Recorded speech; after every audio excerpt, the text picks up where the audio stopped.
It's time for Myth of the Week.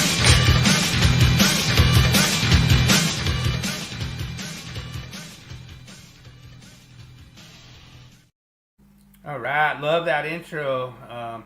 The myth this week is kind of a classic one that a lot of people say. This is kind of funny. I don't know if you remember that, James, but we had our apprentice of the month or our apprentice of the year, and it was one of my guys, Todd, that I worked with. He actually built this panel. So what they would do is they would prefab them, and they'd bring them out all prefabbed, and then we'd have like all the lengths of wire already for preset for the units. And like I say, this was just a good example, and Todd, I think, did a pretty good job making it up.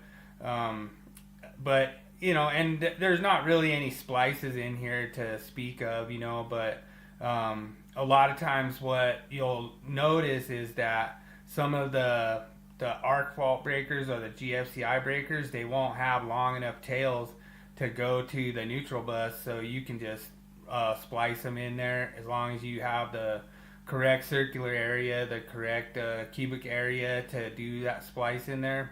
And then also another thing that a lot of people say is, like, let's just say you had a sub panel that was next to this. You could actually go and take one of those circuits from the home run and run through that panel and just use it as a feed through to go over to the sub panel.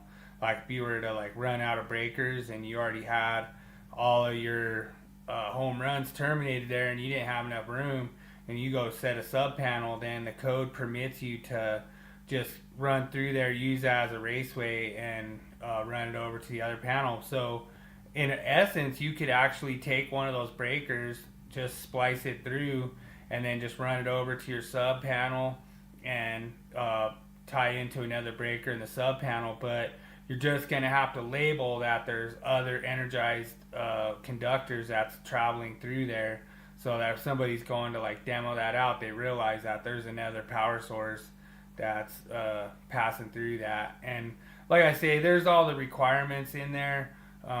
I did this on the 2020 because a lot of people, we joke around a lot that they're saying, oh, well, it's new code. And so I just always do that, not necessarily new code all the time. So I know a lot of jurisdictions are on 2020 now, so I just figured I'd put it out there for the masses.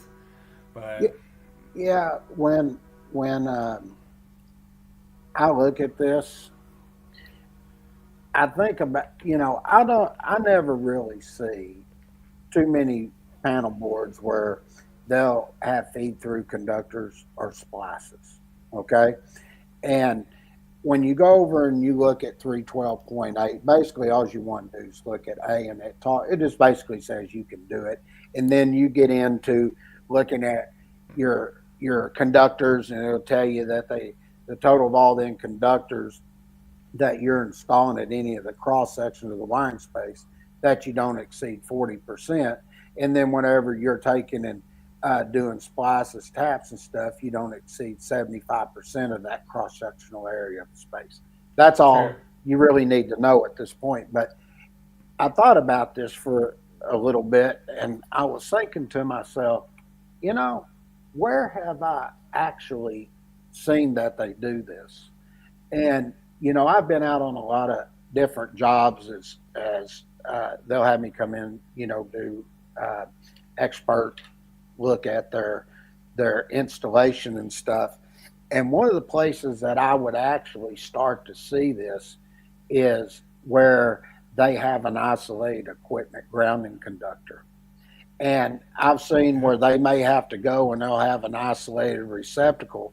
And I've seen them where they've been pulled straight through, but I've also seen them where they've also have come in and they've spliced it right there. Right. And then I've also seen it where they come in, and if they have a whole bunch of them, then they'll take and put an isolated equipment grounding bar in, and then they'll make the connections to it.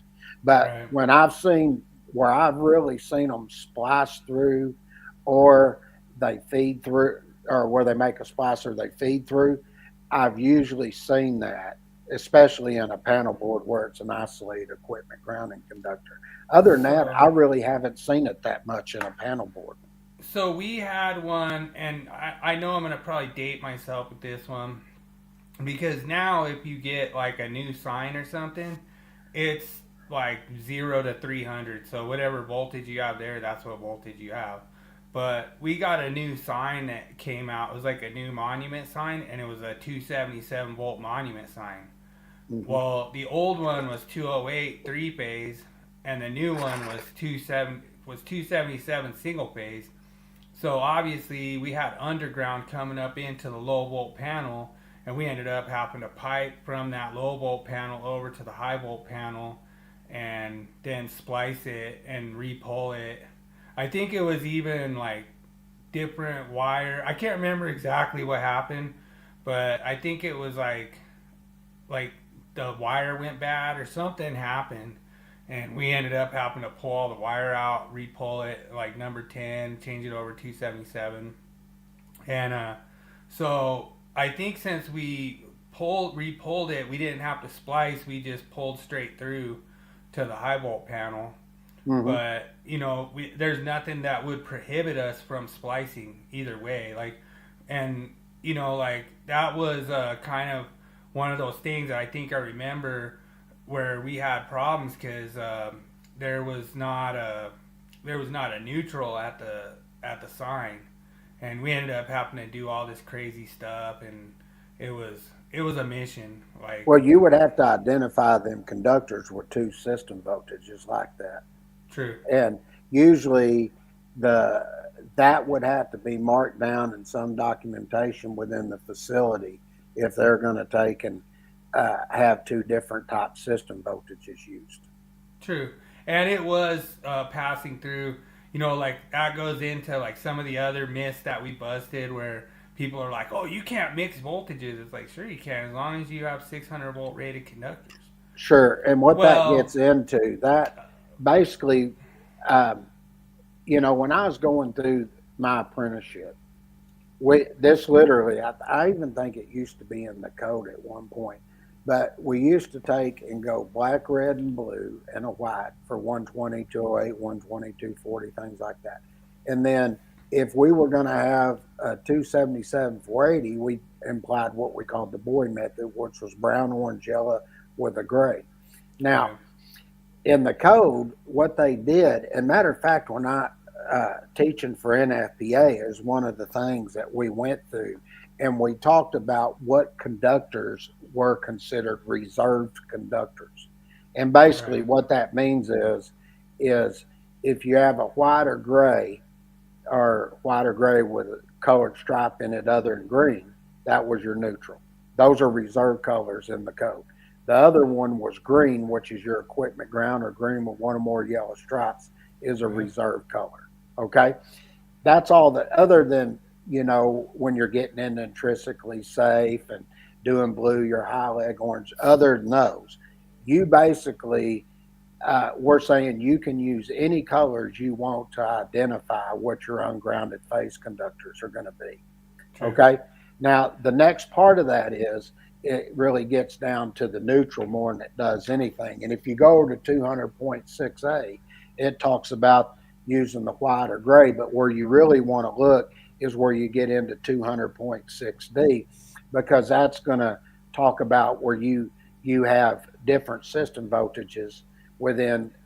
Let's say that I took and had a 480 277 volt panel board, and I come over and I've got a box set over there. It's a junction box. And then I come out of that 480 277, come down, and I hit a transformer step down, and I've got say a 120 208 volt panel board. And I come out of there and I go up into that box that already has 480 277. So now I've got a 120 volt circuit and I've got 277. Now, you can take and use whatever colors you want for the phases, but they all got to be different colors. And Right. then it comes down to the neutral at that point. And basically, what we would do is use white for 120 and then gray for 277. And I will say this, Mike, a long time ago, and I know this 100% fact, because he that when they were making this code change, he said that if you used a white, then you had to use a white or gray with a colored stripe in it. And I remember exactly where I was doing the course. I was in Dayton, Ohio, and they asked me that, and I said, "Well, no, that isn't right." I said, "Who told you that?" And that's when they told me who told me. I said, "Well," I said, "that isn't correct." I said, "That's your other option." And I said, "Why did he say that?" And they said, "Well, he said over time you couldn't tell the difference between a white or gray." And I said, "That's not true." I said, "Hell, it depends on what type of loads on them conductors." I said, "I've seen red conductors you couldn't tell the difference over time." I So said, that's a straw man argument. You know, there was a new one, a latest one that happened where he said that it had to be identified all the way to the lug, and like it was pretty funny because a lot of the code guys out there always like let me know like, hey, guess what happened, and to me, what we do out in gas and oil when we re-identify a conductor is we do tiger stripes. So we just do like a one single wrap like 3 times. And we yeah, give it a nice space, and I think that looks nice, and I like it. I like the little tiger stripes. But in all actuality, we'll have to do that as a myth one of these weeks. Basically, all the code says is it has to be one circular wrap. So it doesn't say where, it doesn't say how, it just has to be identified with one circular wrap of identification. correct. So to me, And I think that's a little light. Like I've heard people say, oh, it has to be 6 inches, and stuff like that. And there's nothing that says length of identification. they're in, but getting back to that, you can use white or gray, and for each one of them. And if you want to use one with a different colored stripe, you're allowed to do that. But anyway, because that was going around, you can go back and y'all can verify everything I'm saying is true. The next cycle that come out, guess what happened? They put them in a list exactly the way I just stated. True. So, some will say, "Oh, you're picking on them." No, I'm telling you what happened, and you can go back and see that. To me, what that does, it's verification of exactly what I'm telling you is true. Yeah. And the people that were in the trade at the time, some still are. They'll go back if they ever listen to this podcast. They'll tell you, yeah, that's what happened.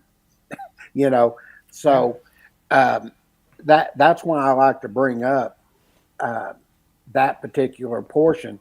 But now the other thing that I would look at here is and the reason I brought this up is if I have a sub panel out there and I'm going through that sub panel with a isolated equipment grounding conductor, I'm probably as it's going through there, I'm going to put yellow stripes on it, Yeah. or I'm gonna buy one with green with a yellow stripe in it. Even if it's passing through, or I'm making a splice there because that's an isolated one. I would want to make sure people knew that wasn't an equipment grounding conductor. True. It's an isolated one. Okay, Yeah. so that goes back to experience and things like that, things I've seen over time.